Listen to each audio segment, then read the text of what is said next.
Magandang araw sa inyong lahat. We are here para pag-usapan natin ang prosocial behaviors in social psychology. Usually, when we talk about prosocial behaviors in social psychology, may kinalaman yan sa pagtulong sa ibang tao. So, every day in our life, talagang lagi tayong nakaharap sa mga situations where we are being called or asked to help, di ba? So, makakakita tayo ng mga ganitong posters.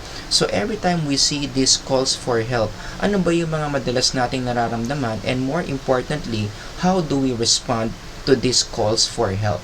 'Di ba? Tutulong ba tayo o i-ignore lang ba natin yung mga calls na yan? These are the common questions that social psychologists are asking when it comes to the psychology of prosocial behaviors. Kapag babasa tayo ng mga textbooks in social psychology, madalas na ginagamit na reference or introduction yung Good Samaritan. And true enough, kasi yung Good Samaritan in the Bible, very good illustration talaga yan kapag ang pinag-uusapan natin is how people help each other. So let's review kung ano ba yung nangyari sa Bible, specifically doon sa Good Samaritan. Basically, meron kasing kausap dito si Jesus na law expert.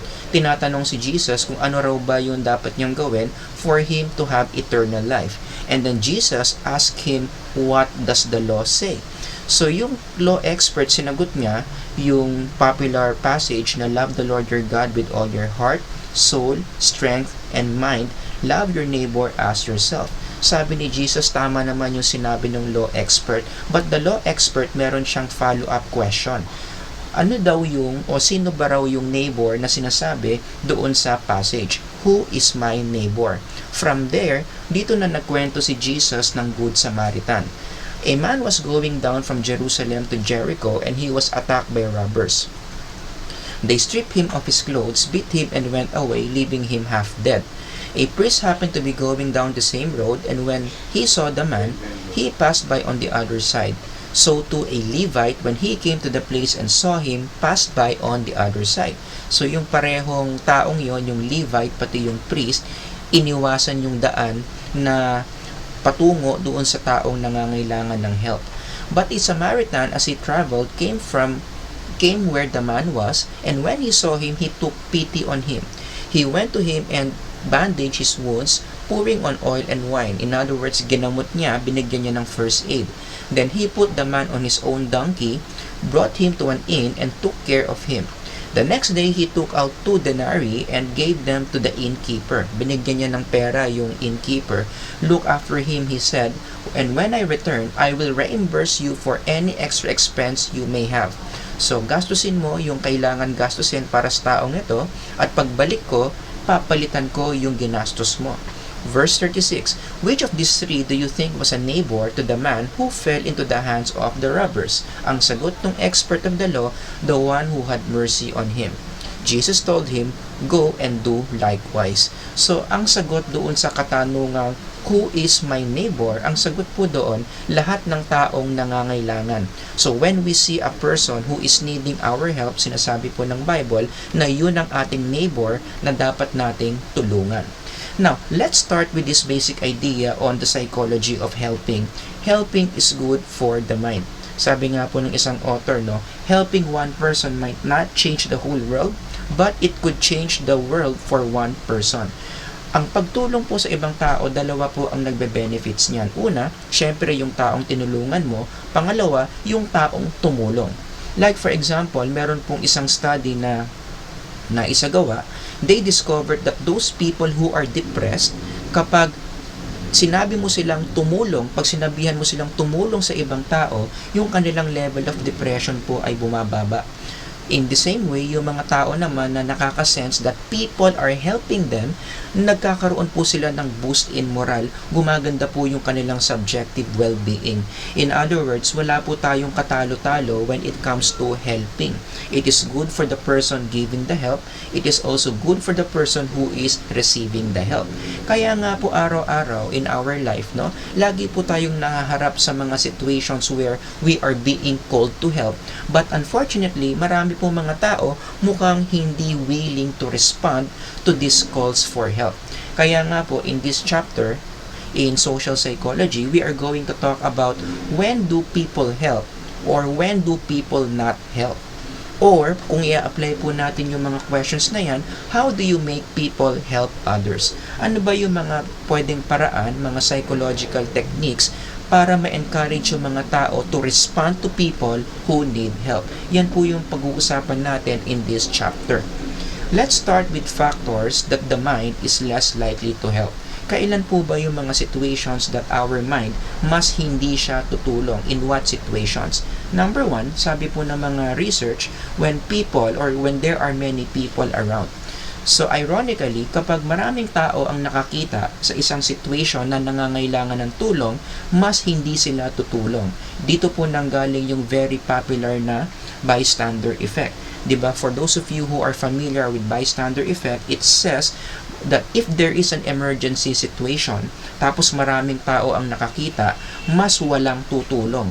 Ibig sabihin, mas maganda pa na mangyari yung emergency ng konti lang ang nakakita, mas merong magre-respond. So ang tanong, why is it that when there are many people who see a situation, mas walang magre-respond? Kasi po nagkakaroon tayo ng diffusion of responsibility. Sa diffusion of responsibility, lahat ng tao na nakakita ng emergency situation, pinapasa nila yung responsibility to other people na tumulong. So lahat sila, based on the picture, sinasabi nila sa isip nila, I thought somebody would do it.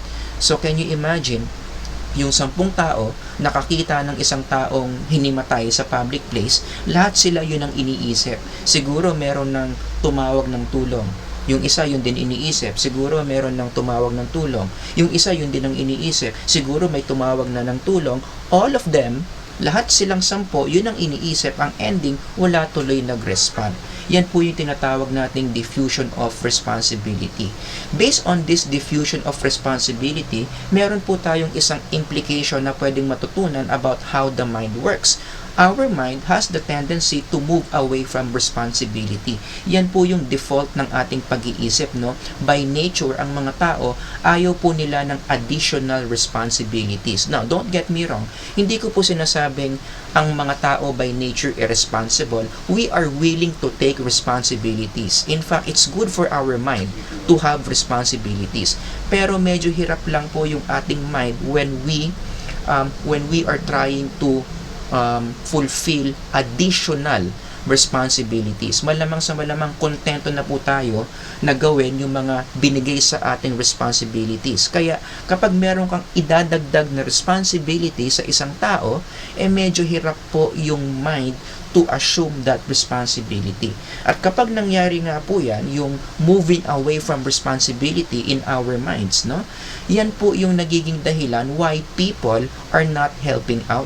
Kasi iniisip nila, ang mentality, marami na akong ginagawa, bakit magdadagdag pa ako ng responsibility sa pagtulong sa taong yan? That's why, going back to that opening verse that we have read, di ba? Yan po yung reason why the priest and the Levite, lumipat sila ng daan. You know, he passed by on the other side. The Levite also passed by on the other side kasi in their minds, iniisip nila na additional responsibility ko pa yan. I'm sure these guys have still something to do, no? Siguro po yung priest, meron pa po siyang role na gagawin, meron pa siyang responsibility na gagawin na sa tingin niya, kapag nag-respond pa siya doon sa taong nangangailangan, additional responsibility pa yan. Kaya nga po, the Bible is teaching us to go beyond this default of our mind. Sinasabi po ng Bible na we don't look out only for our own interest, but take an interest in others too. Ibig sabihin po, sinasabihan tayo na ng Bible na dapat yung ma-overcome po natin yung default of our mind to not to assume additional responsibilities. Maging concerned po tayo sa ibang tao kung may kailangan sila, at dapat po handa tayong mag-assume ng additional responsibility basta makatulong tayo sa ibang tao. Number 2, people are less likely to help kapag meron pong vague situations. Ibig sabihin ng vague situation sa Tagalog, malabo. Hindi malinaw kung yung tao ba ay nangangailangan ng tulong. Like for example, dito po sa picture na pinapakita ko, no? We are not sure if this guy needs help. Hindi natin alam kung meron bang masamang nangyari sa kanya, or siya po ay natutulog lamang. Okay, the same thing with this guy, no? Hindi natin malaman kung itong lalaking ito, natutulog lang o kailangan ba niya ng tulong, no? Or baka naman happy naman siya doon sa hinihigaan niya.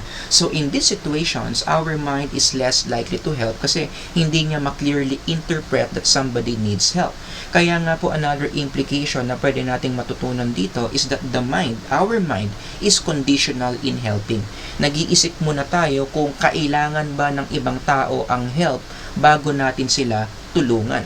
Kailangan ba niya ng tulong? Kung hindi kailangan, walang help na maaasahan. Ganyan po yung ating programming of our mind. Diba? We are just willing to help when we really sense that somebody really needs help. Kaya isa pong application dito, kung hihingi po kayo ng tulong sa isang tao and you want that person to help you, ang maganda pong gawin dyan is talagang iparating mo sa kanya, ipakita mo sa kanya na kailangan mo ng tulong. Kailangan makita niya yung need mo ng tulong niya. Kasi kapag hindi siya naniwala sa iyo or hindi niya nakita that you need help, nakita niya na sufficient ka naman, no, sa situation mo, less likely kanyang tutulungan. So ipakita mo doon sa taong hinihingan mo ng tulong that you really need help. Next, number 3, ang tao less likely to help if there is a high cost of helping. Ibig sabihin kapag malaki ang nakasalalay kapag tumulong siya. Halimbawa, nakasakay ka sa jeep at nakakita ka ng mandurukot na kumukuha ng wallet ng isang pasahero. Now, correct me if I'm wrong, marami sa atin, we are less likely to help kasi kapag nilabanan mo yung mandurukot na yan, natatakot ka na baka tayo ang balikan. Baka saktan tayo ng mandurukot. No? So yung cost ng pagtulong ay yung buhay natin. Baka gantihan tayo ng mandurukot, tayo yung mapahamak. Another example, doon naman po sa kanang picture, halimbawa nakakita po tayo ng inambush na sasakyan. Pinagbababaril po yung sasakyan, tapos tumakbo na yung mga ng ambush. Question, are you going to open the door of this car and check kung okay ba yung mga tao sa loob? Again, most of us will not help in this situation kasi iisipin ulit natin na baka makita tayo ng mga bumaril at makita na pumapapel tayo sa sitwasyon, tayo din naman yung barilin. Diba? So in these cases, we are less likely to help kasi nakasalalay yung buhay natin. Pwedeng mawala yung buhay natin when we help. But again, even if we are not helping in these situations, it doesn't mean that we don't want to help. Iba po kasi yung gusto mong tumulong sa talagang tumulong ka. Minsan po gusto mo naman talagang tumulong but because of the high cost of helping, hindi mo na lang na-translate yung kagustuhan mong tumulong. Diba? Marami po tayong ganyang situation na we are willing to help but for some reason, especially high cost of helping, yan po ang nagpapahinto sa atin na tumulong sa isang taong nangangailangan. Kaya po one implication here is hindi lahat ng hindi tumulong ay walang malasakit. Let me repeat, hindi lahat ng hindi tumulong ay walang malasakit. Halimbawa, umutang ka sa isang tao at hindi kanya pinautang. Ibig sabihin ba nun talagang sa loob niya wala siyang willingness na tulungan ka? Hindi po lagi. In fact, there are a lot of people, if only they have money, if only they have extra money, magpapautang po sila. It's just that yung inuutang mo kasing pera, masyadong malaki ang cost for them. Siguro, pang ano nila yun, no? Pang tuition nila yun sa anak nila, o kaya pang pa-check up nila yun sa kanilang asawang may sakit, no? Pero kung meron silang extra, gusto nilang tumulong. It's just that masyadong mataas yung cost na kailangan mo para matulungan ka. That's why they decided not to help you. So wag po kaagad tayong nagtatampo sa mga taong hindi tayo tinulungan because most of them, they are willing to help us. It's just that masyadong malaki yung cost na ibibigay nila para tulungan tayo. Number 4, we are less likely to help kapag yung emergency situation is caused by the victim's fault.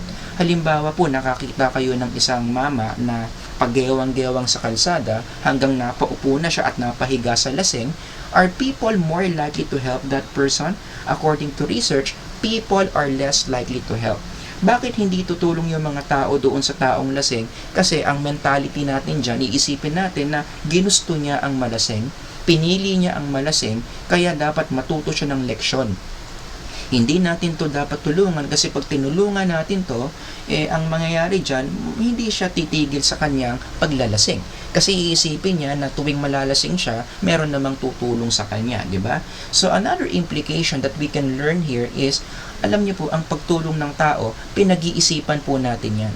Kung baga in psychological terms, helping someone is a very cognitive activity. Before we help a person, we think hard whether that person deserves it or not.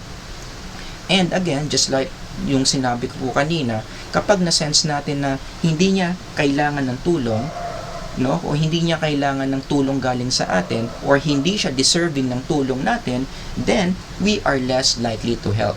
Kapag ginusto naman niya yung pangit na sitwasyon niya, then what happens? We are less likely to help. Kaya nga po yung Bible again is challenging us to go beyond that default of the mind.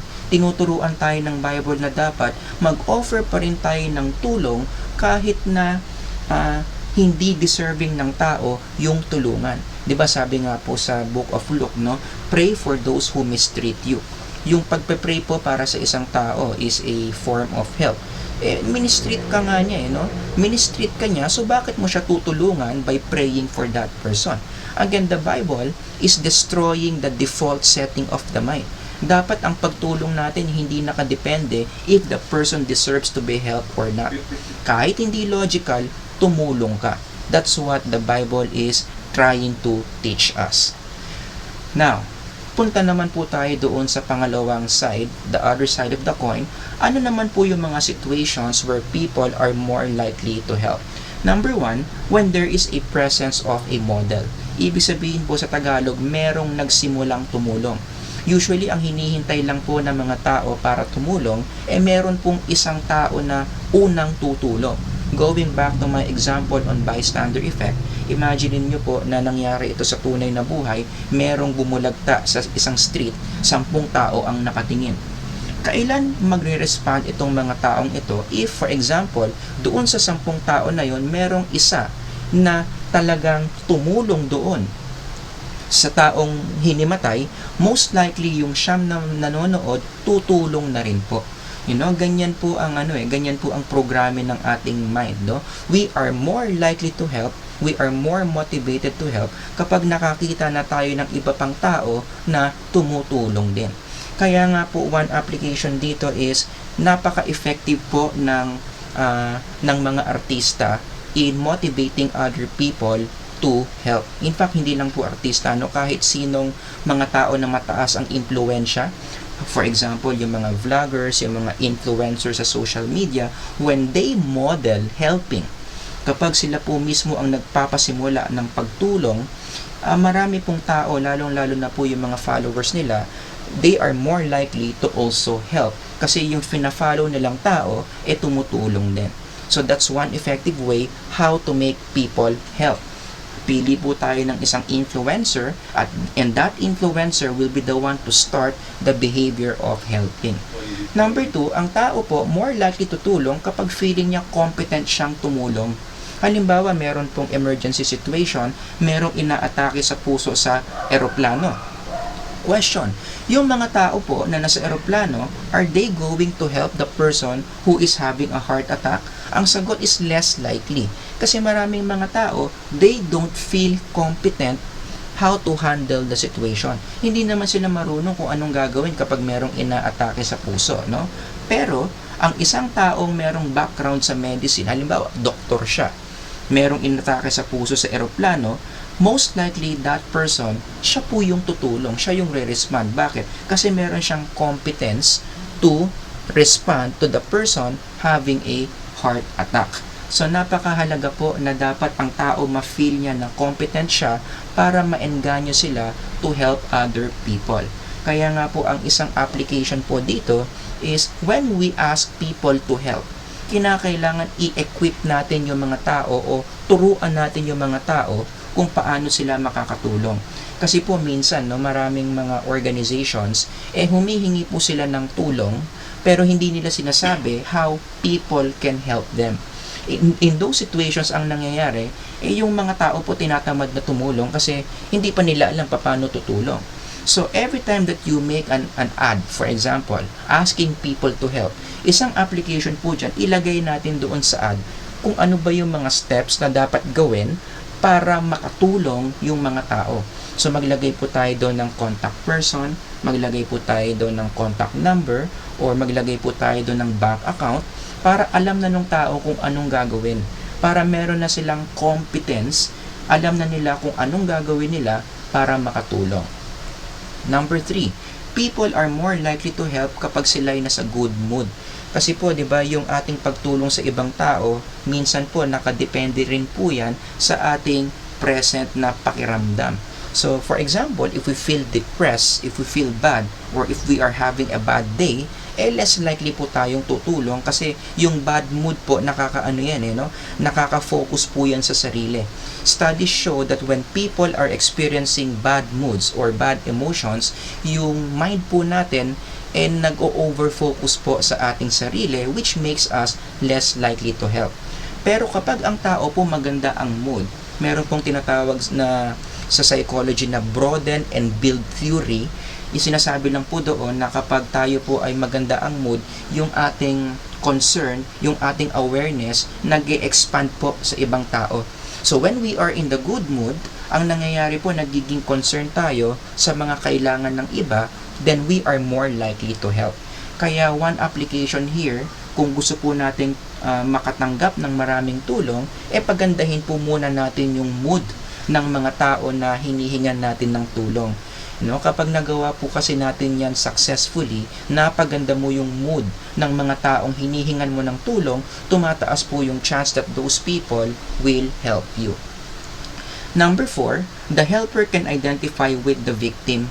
Ibig sabihin lang po nito, ang isang tao most likely tutulong yan kapag yung taong nangangailangan ng tulong nakaka-relate siya. Halimbawa po, yung mga nagvo-volunteer sa mga bahay ampunan, marami po sa kanila, kaya po sila nagvo-volunteer sa bahay ampunan kasi po sila mismo nanggaling din po sa bahay ampunan. Or meron po ako mga kakilalang mga firefighters, di ba? Bakit ba sila tumutulong sa pagpatay ng apoy ng mga bahay? Bakit po sila tumutulong sa mga ganitong situation?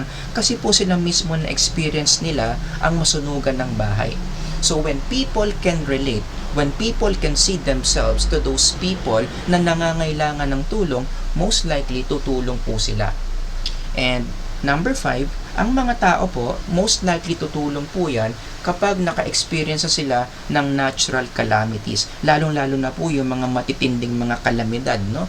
Lumindol, for example, o kaya pumutok po yung bulkan and everyone is in danger, everyone needs help. Diyan po lumalabas yung ating humanity.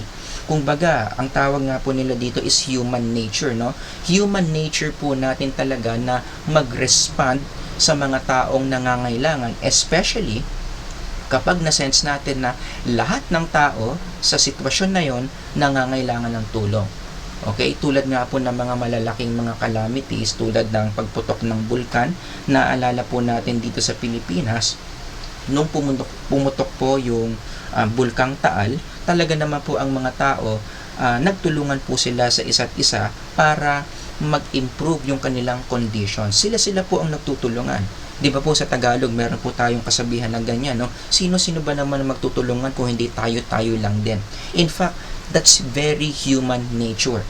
People are more likely to help again when we sense that all people in our surroundings, including us, needs help. In fact, kung ikakabit po natin ito sa sinasabi ng Bible, no, yung ating default setting ng pagtulong sa iba, yan po ay namana natin from God Himself.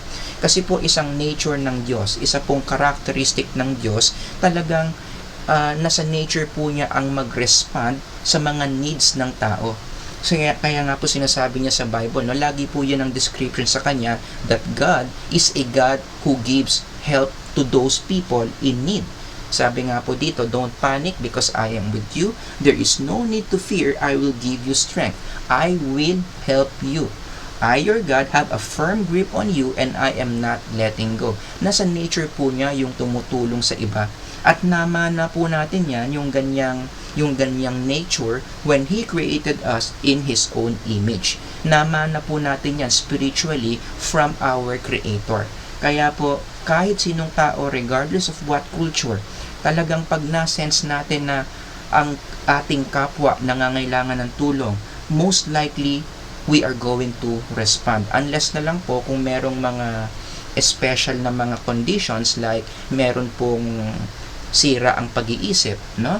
Meron pong abnormalities sa pag-iisip, baka hindi pa rin po sila tumulong even in these situations. Kasi po, meron pong mga conditions in the mind where yung ability to sense that other people need help hindi gumagana. So, meron pong mga brain centers na hindi gumagana. Therefore, kahit anong situation, kahit lahat ng tao nangangailangan ng tulong, sadyang may mga taong hindi po tutulong. But again, ano lang po yun, konti lang po yung mga ganong tao. Most of the time, the norm is, karamihan po talaga ng mga tao, innate po sa atin na mag-respond sa needs ng ibang tao. So there you go. Sana po marami kayong natutunan in our discussion for this chapter in social psychology. Iwan ko lang po kayo ng isang magandang quote about helping. Sabi dito, we can't help everyone, but everyone can help someone. In other words, talagang maganda po, no? Maganda po ang pagtulong sa ibang tao because as I've mentioned a while ago, it is good for the person who is helping. It is also good for the person who is receiving help. So, wala po tayong katalo-talo when we do help other people. It benefits us, it also benefits other people. And I hope ito pong chapter na pinag-usapan natin in social psychology have taught you some of the basic principles on how we can motivate other people, including ourselves, to help those people who are in need. Thank you for listening, and then I'll see you in the next lecture.